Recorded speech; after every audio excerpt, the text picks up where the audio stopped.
turns out so far it was a transgender shooter.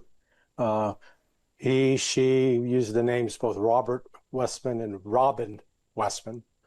And it's, the last I was informed was 2 dead, several injured. It just, shooting up children in a church, it's just unconscionable. But, we're watching the same thing go on in Palestine, in Gaza. That, this is just, we look at the grief and the outpouring, correctly so, surrounding this incident. But then the world is largely mute and silent as far worse is happening in Gaza to the Palestinian children. I wish that we would come up with a single standard. Nobody has the right to kill children. Well, these are children of a lesser God, of course. The scores, if not hundreds of thousands of children who have been murdered and maimed in Gaza, the hundreds of thousands of women who have been murdered and maimed in Gaza, and the hundreds of journalists, TV crews and cameramen that this time, imagine all the times that we didn't catch it on camera, this time, if we were watching Al Jazeera, we literally saw it happen. We saw the first tap kill the medical staff in the Nasser Medical Hospital, and then 15 minutes later, we saw the second tap murder the people who had gone to save the lives of those who could be saved in the aftermath of the first attack. It would seem that Israel has gotten away with that crime like it's gotten away with all the others. Yeah, it is. This can be brought to a quick end, regardless of what the United States does. I accept the fact that the United States is totally, completely compromised, purchased by the American-Israeli Public Affairs Committee and other pro-Zionist groups. But the countries of Europe, and the BRICS countries, they need to oppose immediate trade embargo. No more imports, no more exports coming in and out of Israel. Shut them down. Break diplomatic relations. Let them know you're not welcome among the civilized nations of the world as long as you engage in these kinds of atrocities. I think the BRICS nations alone are capable of shutting Israel down, but they won't do it either. The only country we see that still continues to stand up and fight is Yemen with the Houthis. They are relentless. They're the only ones that have not abandoned the people of Palestine to this horrific genocide. Now, you mentioned the word civilized. That word has set a lot of fluttering in the dovecots of the Arab world, as you know, following the astounding performance at a press conference by your country's plenipotentiary there. First of all, what does any of what's happening in Lebanon have to do with him? He was acting like he was the ruler of Lebanon. And why send such mutts as him and Lindsey Graham into the diplomatic, political minefield that is the Arab Middle East, and particularly in the Levant? Yeah, well, you and I are old enough to remember the first real foray of the United States into Beirut back in 1982, 83. Did not end well then. This obsession with Hezbollah as, I'll call that a cartoon terrorist organization as viewed by the West, failing to appreciate that Hezbollah is really a quasi-government organization providing a broad range of social services, medical services. It's not just a military organization. It is there to defend Palestinian people, to fight, to protect the Shia that are there as residents of southern Lebanon. And the words and actions of this fellow Tom Barak are just appalling, because all he's doing is pouring the gasoline on flames of a civil war that had died out a few years back, but the embers are still smoldering. And if this blaze will ignite again. And only this time, Lebanon's very future could be in the hands of fate. Now, Larry, I broke the news this evening. I say broke it because Trump confirmed that thermonuclear weapons had been transferred to a secret location in Europe. I am breaking the news that that secret location is Lakenheath in Surrey, titularly an RAF base, but as you know, an American Air Force base under a false flag. And that's where these bombs now are, placing Britain at the epicenter of any nuclear conflagration which might break out in Europe. Today we discover that the Russians have begun moving some of their nuclear weapons from their bases in the Urals. The proximate reason for all of this is the continuing war in Ukraine, which Trump said he'd halt in 24 hours, then it became a week, and now it's been more than 6 months, and instead of halting it, he has, whether he intended to or not, given it a new lease of life, given it a new spring in its step. If you look at Zelensky, he's now talking like he's on top of the world again. What on earth is going on? Yeah, I say don't listen to what Donald Trump says. Watch what he does. While I applaud and welcome the willingness of President Putin of Russia to meet with Donald Trump and try to open up channels of communication. It's always better to talk than to fight. Nonetheless, Trump's actions, as exhibited by the deployment of the B-61-12 nuclear bomb, no U.S. nuclear weapons had been stored in the U.K. or Europe since 2008. So here's Trump talking peace, but by his actions, it wasn't just in Lakenheath, it's also at least in 5 other NATO bases in Europe that those bombs have been deployed. Now, it's true that they're gravity bombs that would require an aircraft to fly into Russia to drop it, which is pretty unlikely. It would be a one-way suicide mission for any pilot that opted to do that. But NATO has continued to take provocative actions such as the deployment of an Aegis missile system that's normally on a U.S. destroyer, but in this case it's now land-based in both Poland and Romania, and it is capable of firing a Tomahawk cruise missile. And a Tomahawk cruise missile is quite capable of carrying a nuclear warhead.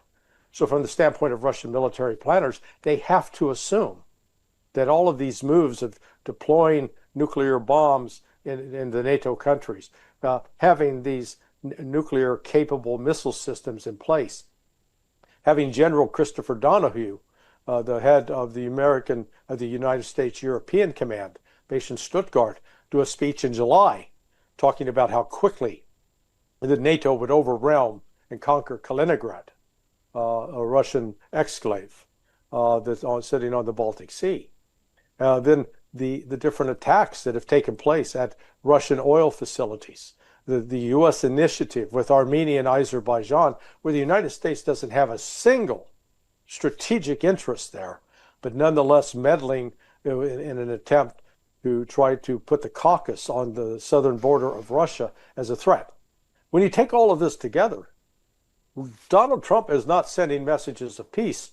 He's sending messages of war, and Russia, I think, should prepare accordingly. The signs are that they are, and as you imply, they would be fools not to, because it has to be assumed by the Russian defense systems that any or all of these provocations could go real.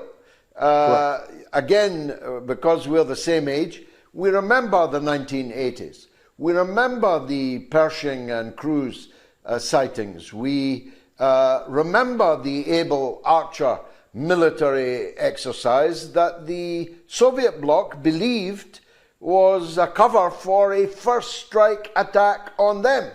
And they seriously considered preemptively firing their own nuclear weapons at us.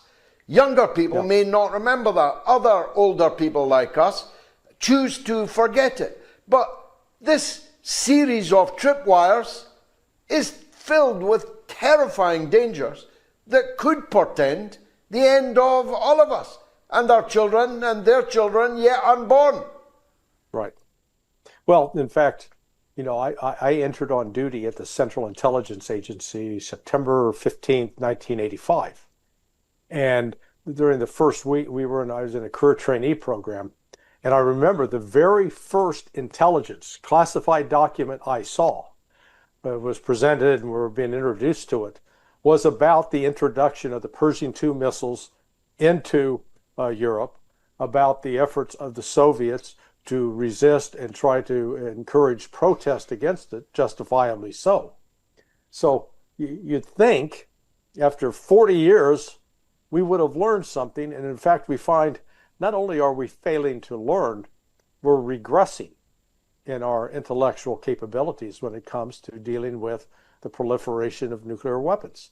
That many today who are younger than you and I continue to entertain the absurd notion that, hey, maybe we could actually fight with tactical nukes and it would turn out okay. Absolutely insanity. You know, I think recognizing this potential contingency is one of the reasons that the Russians worked to develop the Oreshnik missile, which is, if you will, an alternative to using tactical nuclear weapons. It does not bring the radiation. It is able to be actually more precisely targeted and used to really carry out some destruction. And actually, we've seen in the last 2 weeks that the Russians took out 2 missile factories in Ukraine. And then there was a mysterious explosion at a warehouse in Hamburg yesterday, day before yesterday, that I can't rule out that it was not the work of a special operations force by Russia, because what was stored there were propellant systems that were going to be used in missiles that were going to be fired at Russia. So I think the Russians are taking a lot of steps to try to preempt this potential escalation, because they recognize once you start escalating in that way, how do you stop it? And there's always great room for error and mistake in the heat of battle. Now, in the time we've got left, Larry, if there's going to be, if the balloon's going to go up, my bet is that it's most likely to go up in the Persian Gulf. Now, Iran has unveiled a new super weapon, non-nuclear, but totally devastating and indefensible, according to many military experts. The Russians have evacuated their embassy out of Tel Aviv, and Russia has, as you know, a special relationship with Israel. A quarter of the people in Israel are Russian-speaking people. They know the dangers, probably as well as anybody else, and they've closed their embassy and evacuated all their diplomats. The US abandoned abruptly this week 2 of its military bases in Iraq. All of that sounds to me like there's going to be a blow-up in the Gulf. Israel's not capable of defending itself from the resultant retaliation, and that's where the United States is always expected to come in. What do you think are the dangers of that? Well, the dangers are counting on the United States to be able to have your back, number one. The United States, despite Trump's bombast and belligerent talk about our great military capabilities, the course of the war, the special military operation in Ukraine, coupled with U.S. naval operations in the Red Sea against the Houthis, coupled with our failed experiment in Afghanistan after 21 years, the United States is actually very limited in its ability to conduct operations. It might be able to do something in a very short period of time, but for sustained operations, it just simply does not have the strategic depth anymore. We noticed that it's been scurrying to rearm, re-equip Israel with these THAAD, the terrain high altitude air defense systems. They come in at $13 million a piece. But the problem is the United States only makes 50 of those a year. There's not a switch you can throw that actually will turn it on.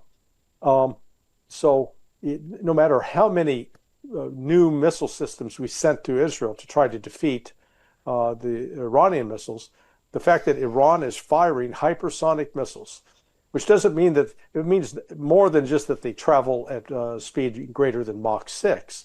What distinguishes the hypersonic missile from the traditional ballistic missile is it is steerable. It can maneuver. It can evade air defense systems, which we have seen we've got video evidence of that having happened previously in Israel during the strikes last October. So unlike the 12-day war that started on June 13th, this time Iran is quite prepared for any contingency. They swallowed their pride. They've accepted significant military assistance from Russia, from China. They have rejiggered their decision-making in Defense National Security Council.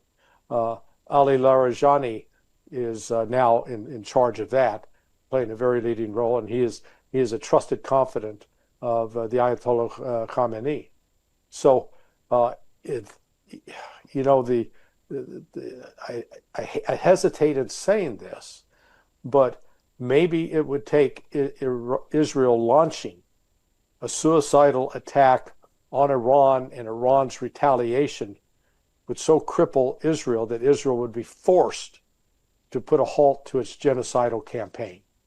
Let's call that would be the only silver lining in a horrifically dark cloud. Now, Larry, as always, you're a picture of tropical splendor. That shirt would look great in Venezuela. Would you feel safe going to Venezuela tomorrow, or should we expect an outbreak of hostilities there? Yeah, that is what the United States is doing there is truly alarming. A great lie is being pushed right now in the American public, the propaganda that Nicolas Maduro is some sort of cartel narco warlord. Nothing could be further from the truth. Now, has the Maduro government benefited from some narcotics proceeds that are handled by Colombian cartels? Absolutely. But I can make the same case for American corporations, for Philip Morris, for R.J. Reynolds, for Canadian liquor companies. I've done extensive investigations in the field, in this particular field. In fact, we did an investigation on behalf of the European Union back in 2003 that led to Philip Morris settling with the European Union for $1.5 billion. Sounds like a lot of money, but that's just a week of cash flow for Philip Morris. But all that money was drug proceeds. So to target Nicolas Maduro, this is a play to go after the oil and the gas in Venezuela and to limit Russian and Chinese influence in Venezuela. This has nothing to do with curbing the flow of narcotics into the United States. The way you curb that, you crack down on U.S. banks, you can't crack down on U.S. corporations that are taking the drug money and facilitating the activity. That's how you defeat it. It's never been a part of Soviet doctrine. During World War II, the only side that was bombing civilian centers, well, there were two. The Germans were doing it in London, and they did it in some other European countries. But the ones who did it the most were the United States and Great Britain. I mean, we were bombing, Berlin, Hamburg, Dresden, it was, Frankfurt, Cologne, they suffered, they were devastated, and we were killing civilians. We did it in Japan too. Yeah. So and I've even today, I was having a conversation yesterday with some friends, both retired military, but they, this whole subject of World War II came out, and they didn't have a problem with it. And I was pointing it out to them. I said, guys, the Soviets never did that. They stayed on the ground, and the Russians continue that because the Russians actually have been very, very cautious about not killing civilians, whereas the United States and Great Britain, like the Israelis, happy to kill civilians. We see that as sort of a way to victory, and it's downright evil. But until we acknowledge that as part of our military tradition in the West, that we're completely careless when it comes to threatening the lives of civilians. So what you see with the ground operations right now, where the Russians are, people are warned, get the heck out of the city, we're coming.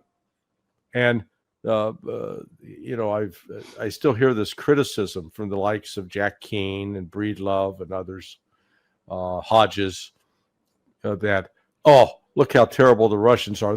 They've only advanced this little distance in 3.5 years.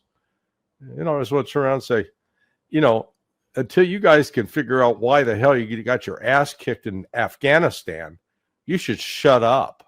You don't have any room to talk. Absolutely. Yeah.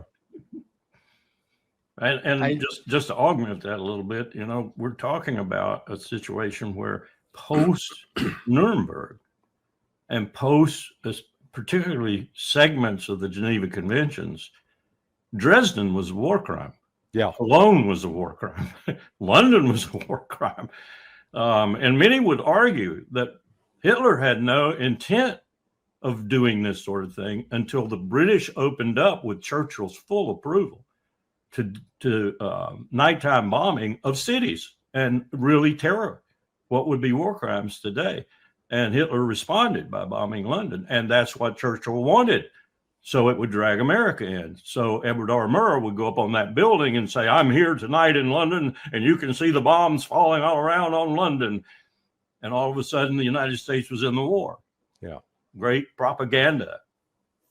Well, and one of it shows how accidents, something that's not planned, can spiral out of control. So the first bombing of London by the Germans was an accident. That was not their intended target. They got lost. They dropped it. But then in response to that, then Churchill, they ordered the hit on Berlin. And then once Berlin gets hit, then the Germans respond. So this is a classic case where something that was not intended, is completely unintentional, ignites something that's a big conflagration. And that's one of the dangers we face today with what's going on with NATO's involvement up in the Black Sea, or down in the Black Sea, up in the Baltics, and in Ukraine itself. That somebody's going to do something stupid and accidental, and it's going to elicit a response from the Russians that will then spiral out of control. Like a parachute operation on Kaliningrad. Yeah. Colonel, does Trump really feel that if they go to fight Russians, they can defeat the Russians? Because the way that he's bragging, you have to need something on the ground to think of. It's not just about bragging. You have to understand the state of what's going on in Ukraine and then decide about what you're going to talk about. But it doesn't seem that he knows the capabilities of the army. He doesn't know what's going on in Ukraine, and the combination of two, it's disastrous. The outcome, the way that he's thinking of, is disastrous. Well, let's just back up a little bit and say if he puts those Marines in Venezuela, I'll give you a prediction right now and give it a 75% chance of coming to fruition. The Marines will get defeated. Now, there's a lot of reasons I say that, and I have a lot of respect for the Marines. I spent a lot of my military time with the Marines. I was the director of their war college. They don't have the sustaining power. They don't have the mobility. They don't have the backup logistics. If the Venezuelans went to the mountains and challenged them to come after them, it'd be another Afghanistan. So Trump doesn't understand that we are broken, and we're also broken badly in the military. I don't know if you saw the testimony. It was, what's his name? Glenn, help me here. The kind of a recalcitrant outcast reporter, but he was interviewing Glenn Greenwald. Yeah, Greenwald. Yeah, He was Greenwald. interviewing the guy that got released by Hegseth from the Pentagon. I forget his name now, but he was sort of a deputy chief of staff or something like that. And he just ran through what our logistics and what our munitions position is right now. Mm-hmm. We have bled them down to the bottom. I wouldn't any way, fashion, or form, were I the chairman of the Joint Chiefs of Staff or the Unified Command Commander for Southern Command, contemplate and put Marines in the mountains of Venezuela. Not in a minute would I contemplate it, because you're going to have another Afghanistan. Yeah, I mean, just, the tactical challenge that Venezuela presents. So from the coast, to get to Caracas, like from the international airport, which is out by the coast, you got about an hour drive up through the mountains. So you're climbing, and then you get to Caracas, and it sits sort of like in a bowl surrounded by mountains. I mean, this is not, that one road is like ambush territory all the way. Okay. I mean, it's, and we'd end up killing civilians. I mean, this is, I initially thought this was a joke. And then I had missed the report that in May, they removed the head of the National Intelligence Council because they had produced an assessment that said that basically, while there may be contacts or relationships between Tren de Agua and the Maduro government, that Maduro government was not directing the Tren de Agua. And so they removed the head of the National Intelligence Council because he wouldn't say what the Trump administration wanted him to say. Well, that is blatant interference in the intelligence process. Now, it's true, the intelligence community fully opened itself up to this by its political behavior against Donald Trump, where they were cooking the intelligence and doing some other things. But, our system right now is broken. There's no faith or confidence in it. And if Trump's stupid enough to try to launch a military operation against Venezuela, it'll be the end of his presidency, because that's a tar baby he's not going to be able to get off his hands. And Lehman, the age of Smedley Butler going ashore and, for capitalism, as he put it later, taking a Marine battalion in and cowing the capital city and its leaders into submission are over. Yeah. And Venezuela is somehow feeling the pressure. They're preparing for any sort of attack. And they're talking about Bolivarian national militia. They're preparing them for any sort of attack on the part of the United States. I don't know how serious is that, but that would be unbelievable. If it is the U.S. Marines, it'll be different than the Bay of Pigs, but the result won't be much different. That's some rough stuff down there. Colombia and Venezuela. That's some rough stuff. Yeah. As you probably know.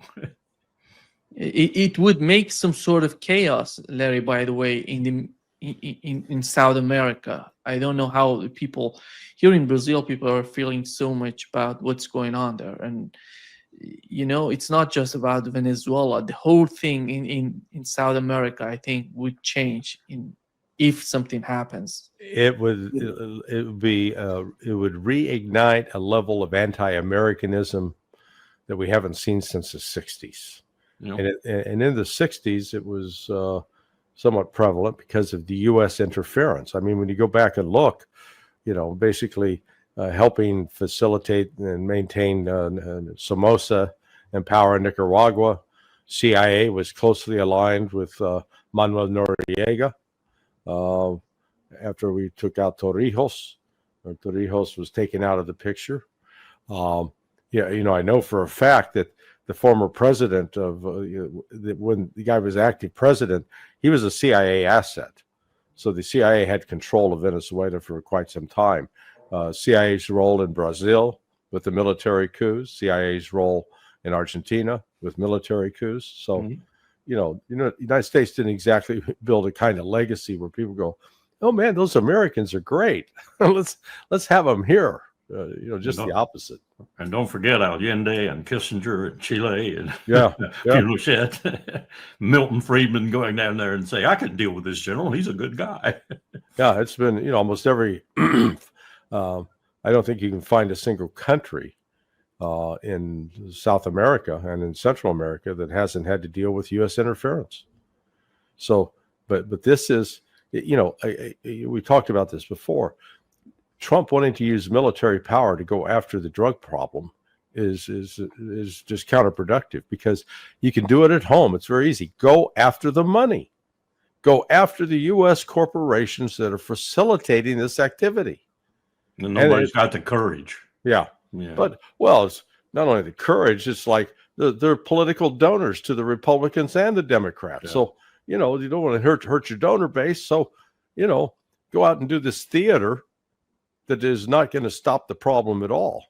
We did when I say we, my partner and I, we were brought in on a case in Mexico 8 years ago, and it involved this aluminum that was being shipped into the United States. So what had happened was the United States had sanctioned this Chinese aluminum producer. So the aluminum producer then went to Mexico, signed a deal with the Knights Templar, one of the drug organizations. They set up this yard where all the ingots coming in from China were then re-stamped as made in Mexico, and then shipping them up into the country to U.S. manufacturers. And the only way we got on it is one of the competitors in the United States was saying, "Hey, we're getting undercut." The funny part of it was that factory in Mexico started advertising for someone to print labels for them. So we bid on the contract and won it. So we were on the inside of that operation. But it's just to illustrate, this world between the drug world and the commercial world. Man, it's like this. And the only way to tear it apart is to go after the money. And you go after the companies, whether it's John Deere or Nike or Coca-Cola or Philip Morris, or all of them are taking drug money. Colonel, since you love Donald Trump's tweets, and here is what he tweeted, picturing himself and comparing to Nixon. And you see Donald Trump and Putin, Nixon and Khrushchev.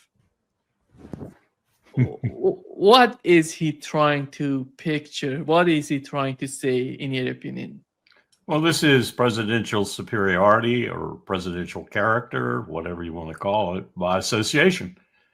He doesn't have it himself, and so he's trying to create it by association. There's many more pictures of things like that are occurring right now. I saw one yesterday, I think it was, with Eisenhower. He's trying to associate himself. I'm waiting for the one with Lincoln, or George Washington. He's trying to associate himself with real presidential prowess, courage, decision-making, and so forth. Of course, remember that picture, Nixon was the vice president then, so. Yeah. And I, Larry, maybe you know, maybe you know, Nima, but I've heard both sides of this with regard to J.D. Vance being the future negotiator with Russia. And then I heard day after that it was going to be Rubio, which makes a hell of a lot more sense cabinet-wise. But do we know who's going to be it's not going to be Witkoff, apparently. Yeah, I have no idea. What I keep harping on is the fact Trump doesn't understand what the Russian position is. He's maybe sort of starting to get there, but again, he continues to portray this as this is some sort of conflict between Vladimir Putin and Zelensky. That's not the cause of it, or that this is just a land grab by Russia.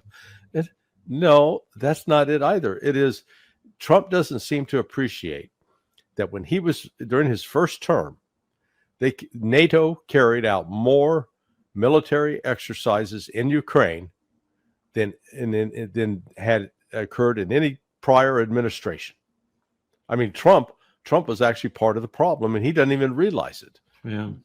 It's like Kim Jong-un Kim Jong-il, Kim Il-sung, Kim Jong-un keeps telling us, every time you exercise down there in the South and you bring B-2s into Guam and you bring carrier battle groups over here in both sides of the peninsula, you're threatening me. Right. Yeah.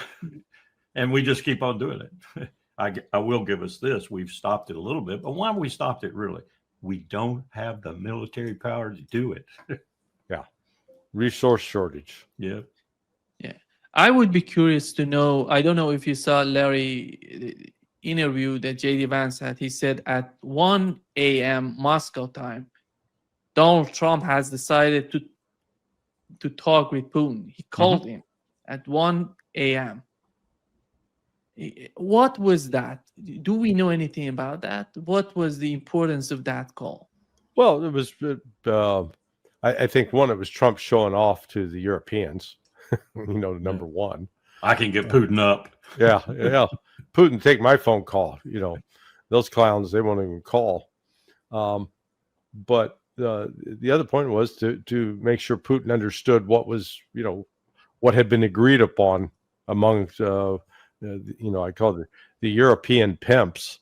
They are the Zelensky pimps. Zelensky is like the one sole prostitute that this collection of pimps are, putting him out on the street to make money for him.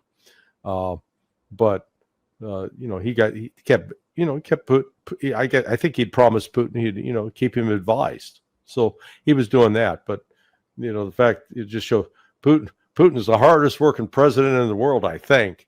Up at 1, and then, he's still up at night, and then he's up early, and he's, taking meeting after meeting after meeting.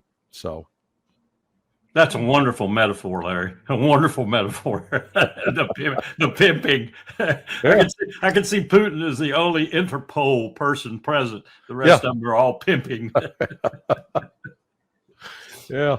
Yeah. Colonel, here is what the NATO Secretary General said in the aftermath of those meetings. And the way that he sees that NATO can support Ukraine. To exactly say what will be the outcome, but clearly the US will be involved. Clearly we do not want to repeat of the Budapest Memorandum or the Minsk agreement. These security guarantees should be holding. And as I said, as a second layer on top of building the Ukrainian armed forces after the war, moving forward, and NATO will be heavily involved there. We are already, of course, heavily involved through our command in Wiesbaden, which is helping Ukraine to stay in the fight now, but also to help Ukraine to develop its armed forces as a sovereign, proud nation going forward after a peace deal. So NATO is proudly involved in all of that. Yeah, the volume was so low, but what he was talking about, Colonel, I don't know if you heard what he was. Yeah, I heard it. Yeah, your take. He was talking about that NATO can do more than. Go ahead. Boy, he's talking into the very teeth of what Putin and Lavrov have said they won't accept. Yeah. And like Jens Stoltenberg before him, he's bought and paid for by the empire, and he just happens to come from Holland, I think, instead of one of the Scandinavian countries.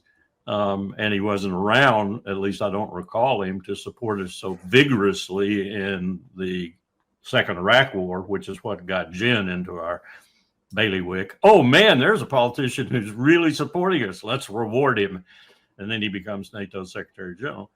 They're cut from the same cloth. They don't listen. They don't think. They just pronounce. And they think the United States this is the key. They think the United States is going to be behind them, because if they didn't think that, they'd be shivering in the dark. Well, it certainly appears that nobody on the Trump team even went back and looked at the proposals on security guarantees that were part of the March 2022 Istanbul communique. Remember, this was when Ukraine and Russia had actually reached a tentative deal. Yeah. And it was then canceled and destroyed by the United States, and with Boris Yeltsin being the point man, Boris Johnson being the point man to go over and destroy it. So back then, that agreement said, number one, the first part of the security guarantee was that Ukraine's permanent neutrality and NATO and staying out of NATO exclusion. The second was security guarantees with veto power. So what that meant was that anything that was going to happen had to have a unanimous vote of the security guarantors, which would have included Russia. It actually included all the 5 standing members of the UN Security Council. Well, so that would have required any military action in support of Ukraine would have to have basically the full blessing of the UN Security Council. Then it imposed limits on Ukraine's military, and it was required territorial and legal concessions. Well, this is not what NATO's talking about. NATO's talking about putting NATO troops in Ukraine, and Russia's made it clear: if you put those here, we're going to kill them. Very simple. Here is, Colonel, what Lavrov said on NBC.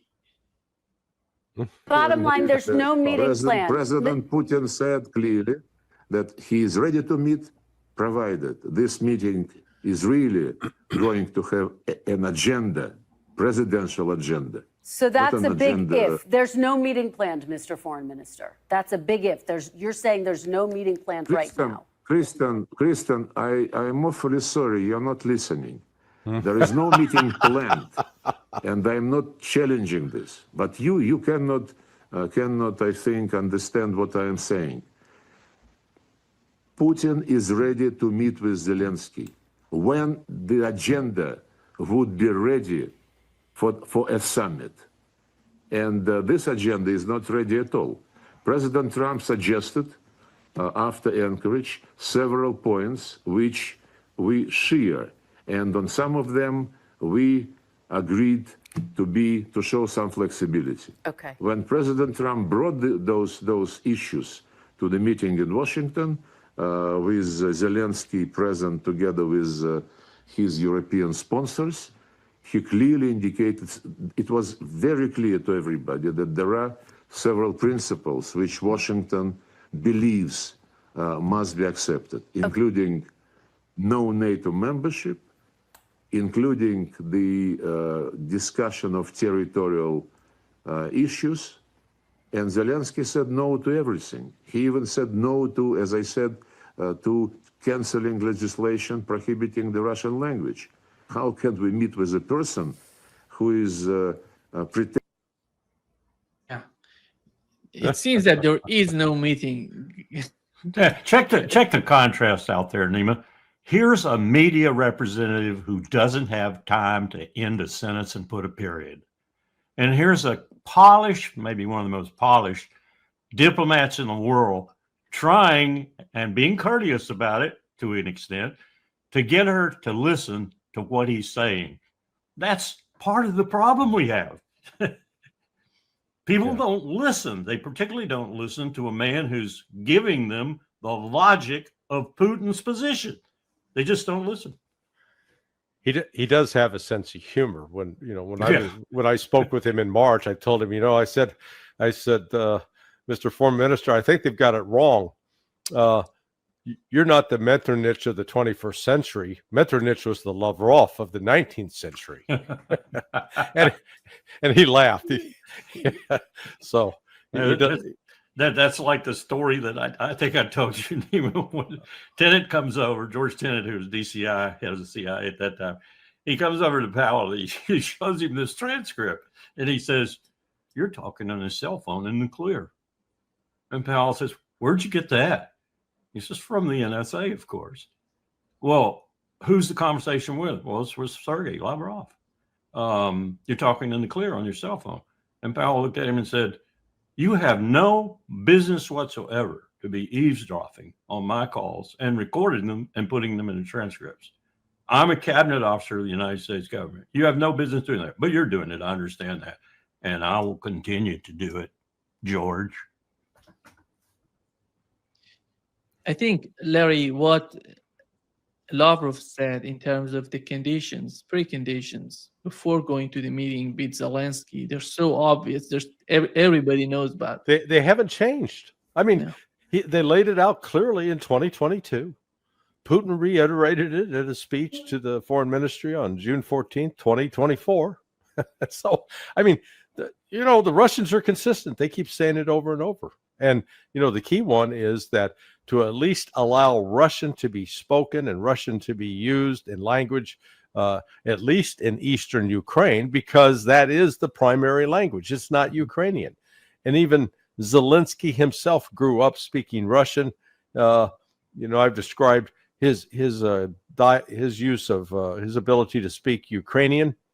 It's sort of like the comedian Bill Dana. This was before your time, Nima, but Larry Wilkerson knows what I'm talking about. Bill Dana, he played this character, Jose Jimenez, and he would go, "My name, Jose Jimenez."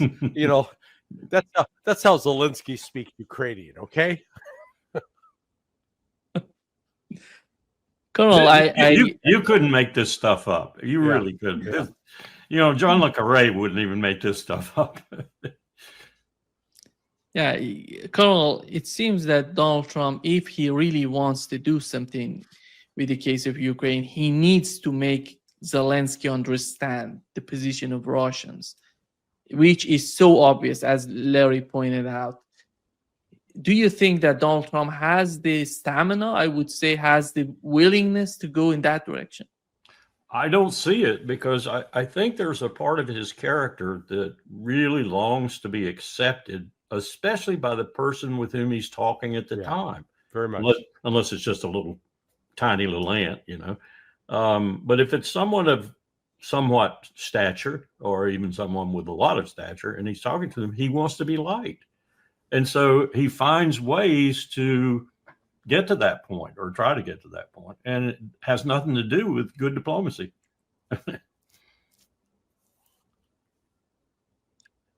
Larry, can he take Zelensky on? He did at one point. We saw it. And I have no idea how that continued in private or preceded in private. But he took him on and essentially told him what for. So we know he can do it if he gets provoked to do it. We just don't know how to get him provoked to do it. Yeah. Larry, who's running the show in Washington? Is that neocons together with European allies, or Donald Trump is trying to shake something in Washington? I'm not sure who's calling the shots. I know it's not Trump. And the example of that, the latest example, was that sit down and the peace agreement with Armenia and Azerbaijan. Where the hell did that come from? Yeah.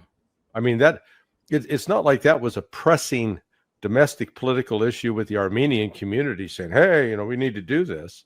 It didn't even appear anywhere in the presidential campaign. It was never articulated as something by Trump, but Trump comes in and then all of a sudden, he's presented with this opportunity, and this was a CIA operation, because what the CIA is involved with is, they've got this plan to use the Caucasus as a wedge to try to destabilize Russia. So, they go in and sell it to Trump as, "Hey, you get to be the peacemaker. You're going to get these two parties together and they're going to sign this." Meanwhile, Aliyev has been involved with helping support the Israeli attack into Iran. Aliyev's been involved with helping support the attack into Russia on the strategic air bases. And then Aliyev paid the price on Monday when Russia hit the Sokar oil facility, this oil terminal in Odessa, which apparently produces 15% of Azerbaijan's annual GDP. Okay? So Russia had let it go up until that point because, they're a neighbor, they're part of the of this, CSTO, this defensive alliance, and now Russia sent a message. No, you're off. You're off the invite list, and they took it out. So again, when you see that kind of play at work, that's not Donald Trump making Trump decided, okay, I'll do it. But he's not the one that wrote the papers and that did the planning and that was involved with the activities. That's within this deep state bureaucracy, and they have a completely different agenda from Trump.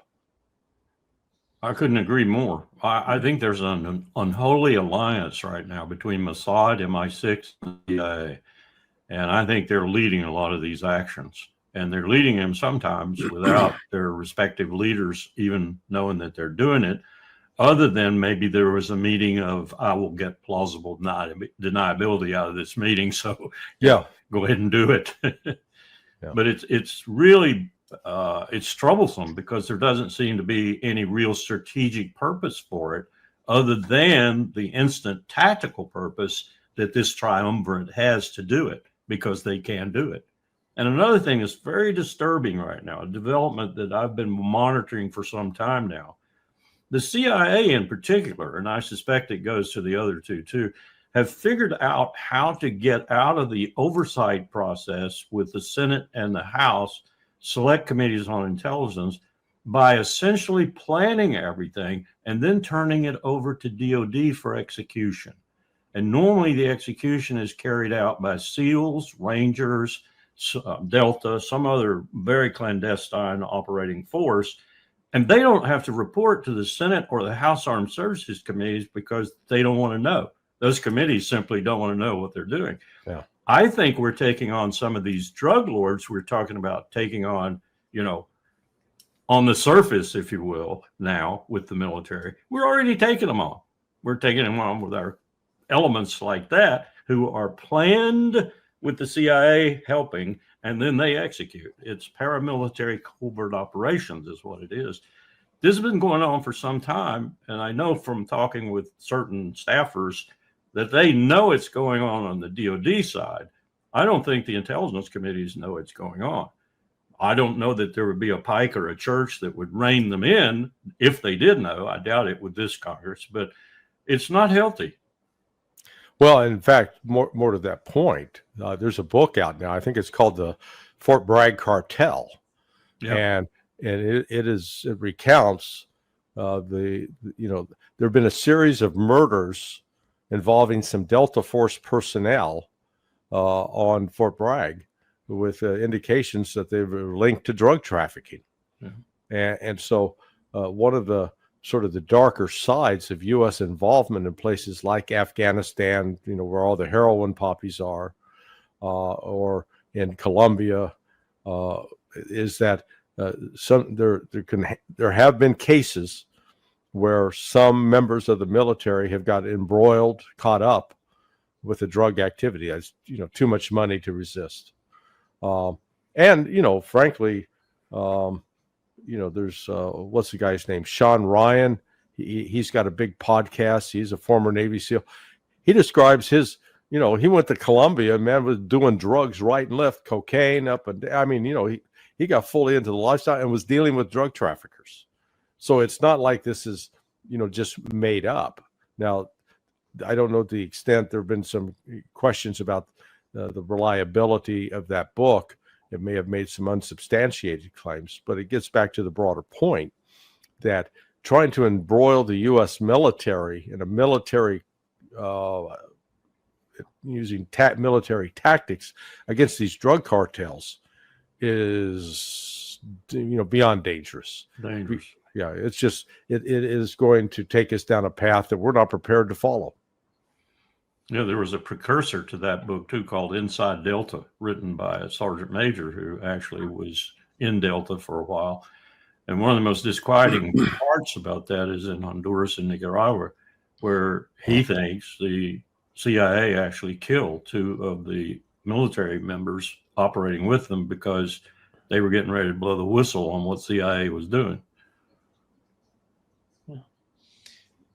Carl, here is, we know that the Chinese foreign minister went to India and they had a good meeting together with Modi, because he tweeted after that it was constructive. They're improving the relationship between India and China. The Indian foreign minister is in Russia talking with Putin. And the Trump's trade advisor, Navarro, here is what he suggests. It's nonsense that India needs to buy Russian oil. The Russian oil was 1% before the war started, as Scott Besson pointed out. And right now it's 41%, more than 41% of oil in India. And the path, he says, Navarro, Trump's trade advisor, says that the path to peace in Ukraine goes through New Delhi. He put, and they're going to put new tariffs in India on August 27th. In 5 days, they're going to put tariffs in them. It seems that somehow Donald Trump is going the way that we were expected them to go before the talk before the meeting happening between Donald Trump and Vladimir Putin. Are they gonna put pressure on India, which Donald Trump himself confessed that that's not gonna work?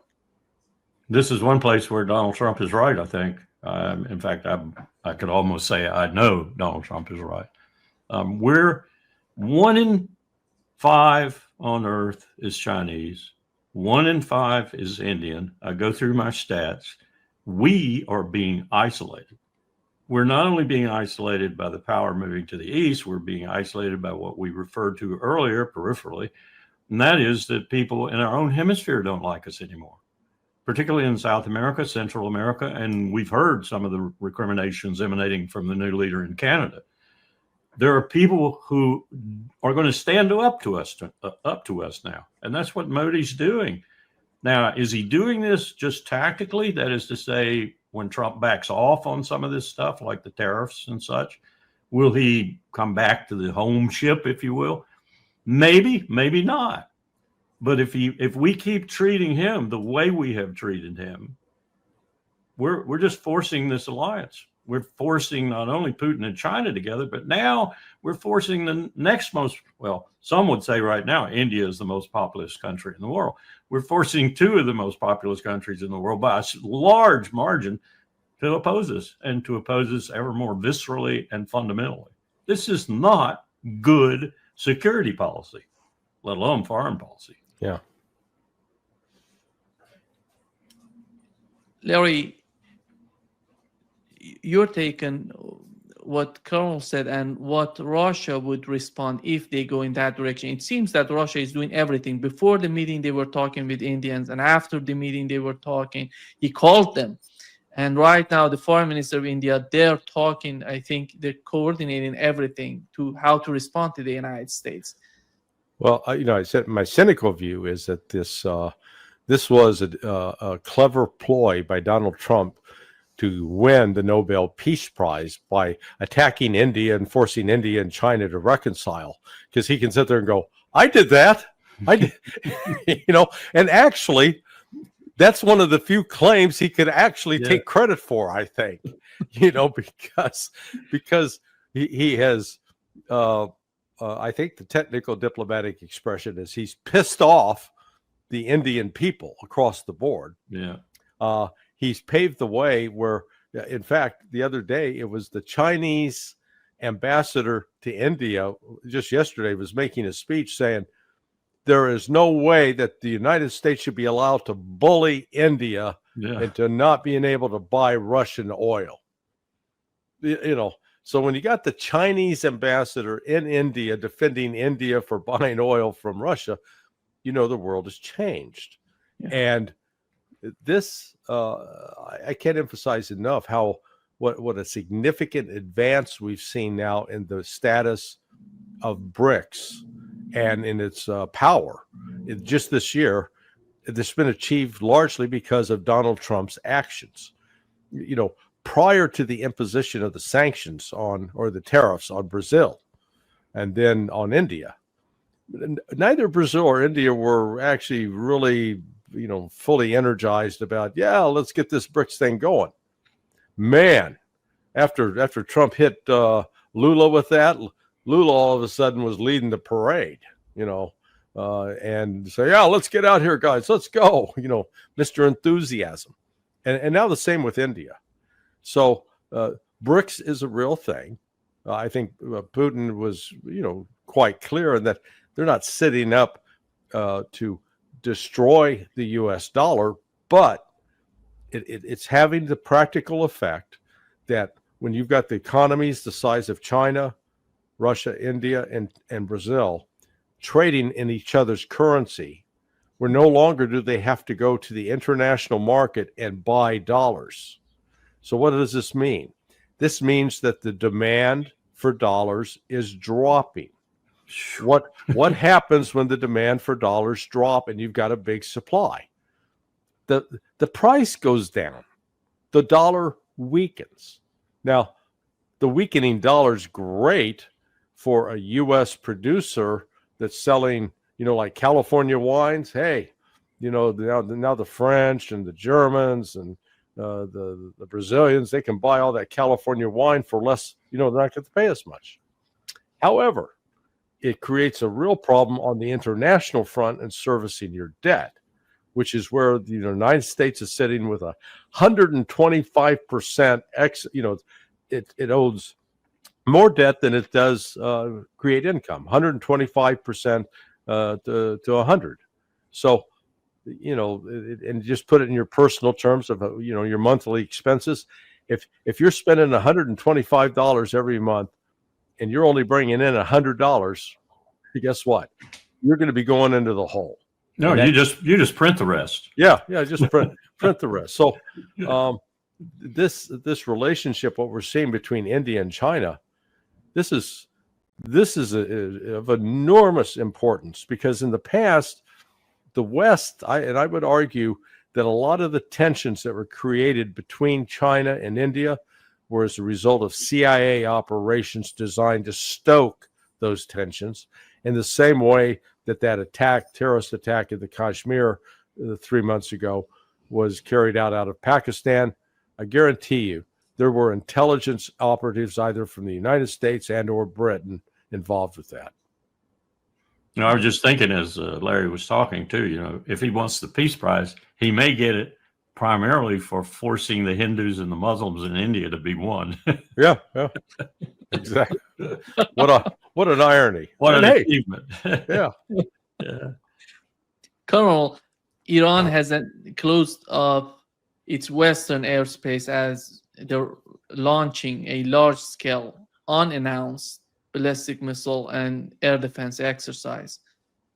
And we've learned that the United States Navy MQ-4C Triton drone has been spotted in that area, just gathering intelligence. British Royal Air Force, and other NATO and CENTCOM tankers are operating continuously over Jordan and Syria. What is going on? What is happening in the Middle East? What is in the mind of Iranians, and what is in your opinion, in the mind of Israelis? I think that Trita Parsi in his article was right. I think we're going to have a resumption of the war. And the more I look at Netanyahu's increasing peril in his own political situation, and it is increasing on a daily basis, the more I think that's going to happen, because that's the only alternative he has other than caving and letting his political coalition collapse. He's got to keep going, and he's got to keep going with even more and wider warfare in order to ensure that he has that kind of buggy-boo going to keep people together and on his side, and ultimately to bring the United States in. I think Trita's right about that too. That's what he's going to count on, is that however reluctantly the United States will come in. Then the question becomes, in my mind, military mind, is how do we come in? Do we come in with just air power around the clock, carrier battle groups in the North Arabian Sea and out of Al Udeid and other airports, air facilities in the area? What do the Iranians do back to those facilities? Do they sink an aircraft carrier? You know, all kinds of questions result from our coming in, even if we come in at only an air power level. And they present a conundrum for us because, as we were talking about earlier, we do not have the munitions to do this. I would say right now for longer than 2 weeks.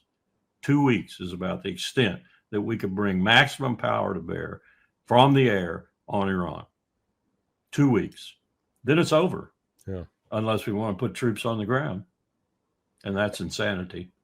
Did you see that DOD just issued a contract to produce for $2.3 billion to produce 150 THAAD missiles?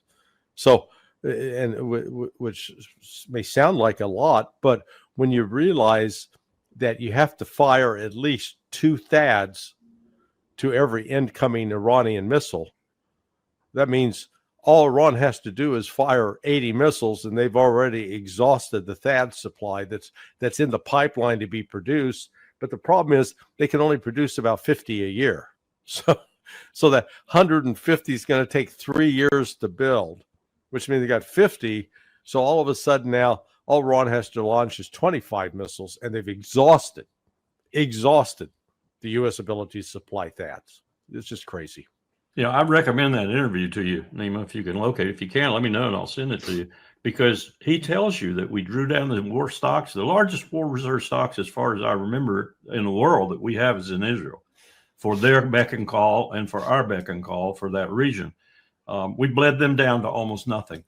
That's why we couldn't do anything more for Ukraine unless we did it through the Europeans. He says we don't have it. We simply don't have it. And we've gone out, as he said, Hegseth went out with express orders to the industry and said, I need this, I need this, and I need this. And they came back with projections. The projections are years. Yeah. Yeah.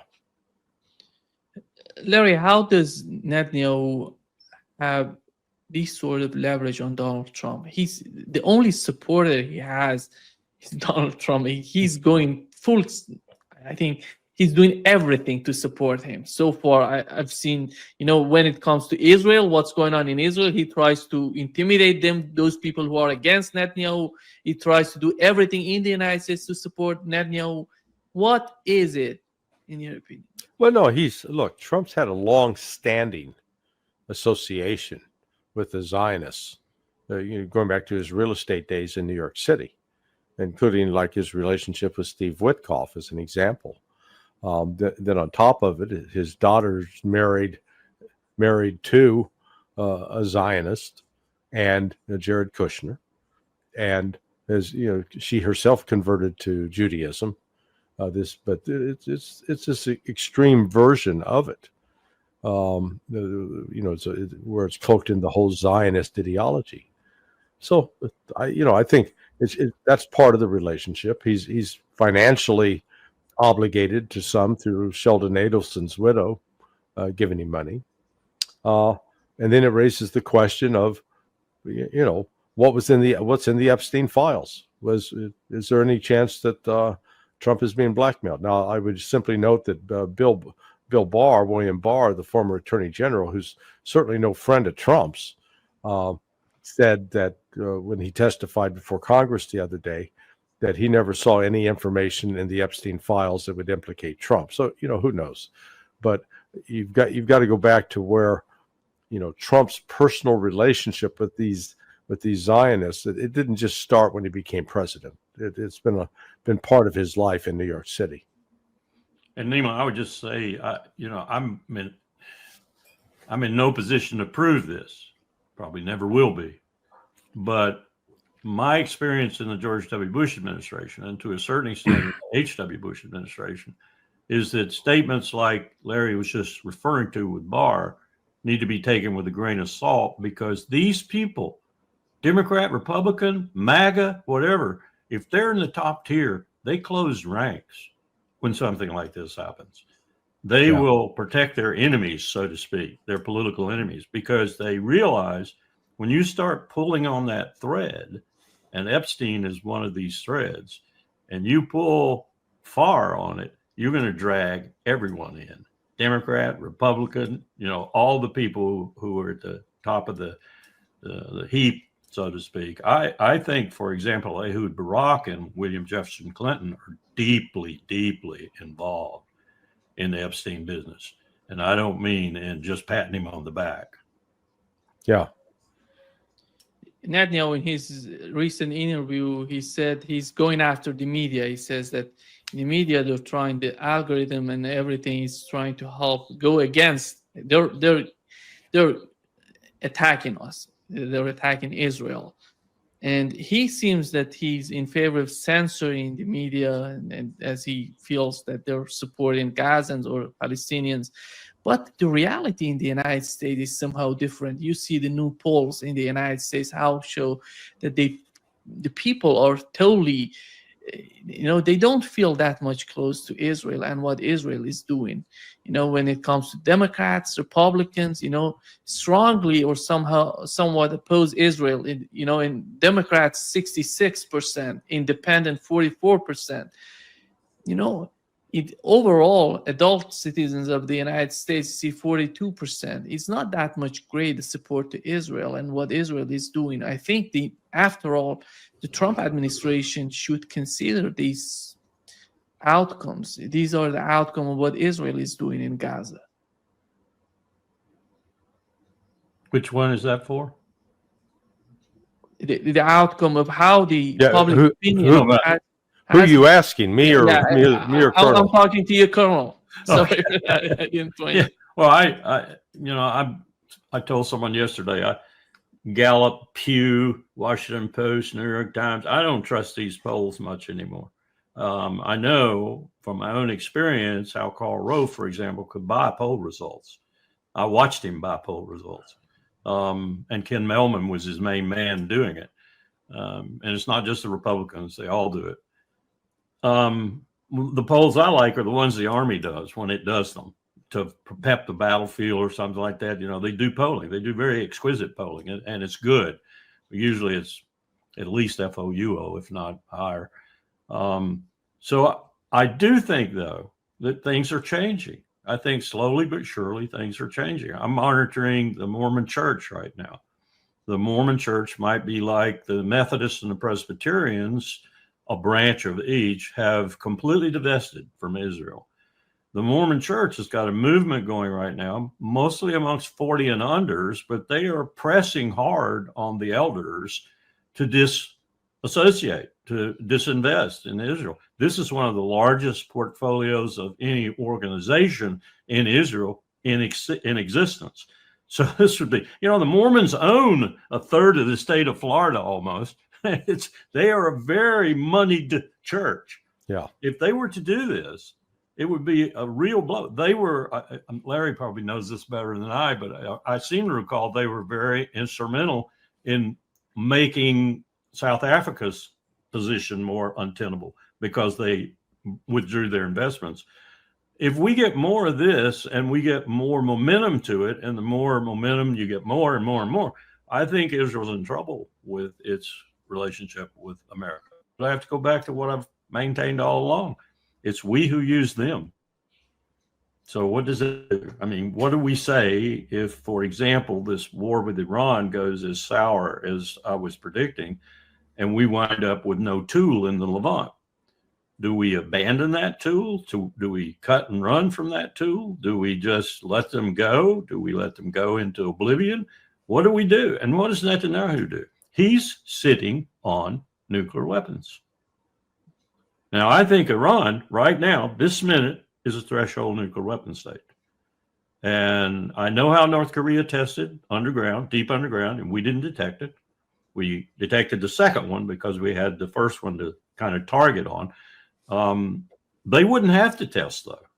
And my understanding when I was working the AQCon network is the computer simulation, I'm sure it's moved a long way in the last 20 years, is so good that you get about a 90% assuredness if your computer system used to simulate a test tells you that what you've done is going to work. So what do we do if Iran pops up all of a sudden and says we're no longer a threshold state? We just left the NPT. Yes, we did. And we are a nuclear weapons owning state. How do you like that, Israel? Yeah. Larry, when it comes to the situation in Gaza, it seems I don't know how it was a game changer to see Colonel Tony Aguilar talking about what has happened in Gaza, because right now it seems MSNBC and on NBC we had the other people coming out. They didn't show the face, but they're talking the same way. They're saying what has happened there, how Israelis are shooting Palestinians, Gazans, and together with with American people who are there to help people, they're doing the same. And how do you see these little changes, I would say, somehow influencing the public opinion? Well, it has helped shift public opinion away from Israel, but despite, let's say, the move and the shift in the public opinion, it still has not yet translated into a lot of concrete action to punish Israel. The BRICS countries, Russia, China, they've still got economic relations with Israel. They should cut that off immediately. That would hurt Israel. That would force it to change. The same for Europe. Put a ban on Israeli exports. There's a lot that could be done to economically now pressure Israel, but they're not doing it. Now, the Israelis, the Zionist crowd, they're going to pursue their effort to try to clear out Gaza City. But in the process, they're going to end up getting the hostages killed, and you're going to have a lot more Israeli soldiers killed in ambushes and sniper incidents. So, this is heading towards a conclusion. It's just going to, it's going to make it worse. And then whatever takes place in the context with Iran as well is just going to exacerbate the situation. I think Ramallah and Gaza City, if they do Ramallah too, and they've said they're going to, are going to be the precipitate action that means Netanyahu has to take on Iran. Yeah. Because he's going to be in such deep kimchi for all the reasons Larry just enumerated. He's going to need another war. He's going to need a war that's going to bring existential circumstances.